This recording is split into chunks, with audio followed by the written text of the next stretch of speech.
And good evening. We do begin with that breaking news. A last-minute deal tonight between the U.S. and Iran to stop the fighting, at least temporarily, after 38 days of joint U.S.-Israeli military operations against Iran, known as Operation Epic Fury. That agreement announced this evening by President Trump. Iran will reopen the Strait of Hormuz, that crucial oil shipping lane that has been choked off for weeks, and the U.S. will stop its attacks for at least 2 weeks. The double-sided ceasefire, as the president calls it, was brokered by Pakistan.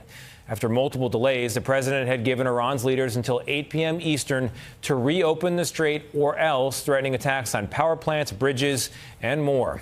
Let's get right to senior White House correspondent Weijia Zhang for more on all this and the absolute latest. Weijia, good evening. Just this morning, the president was threatening to follow through with a massive bombing campaign against Iran. So what changed?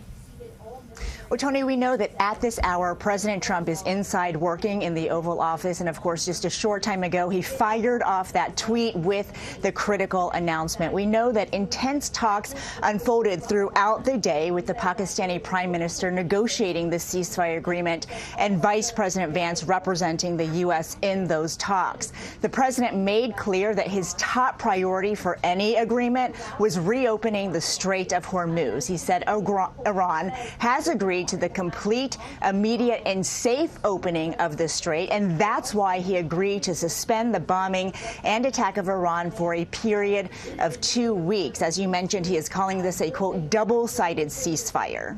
So, Weijia, the details matter here. What happens now?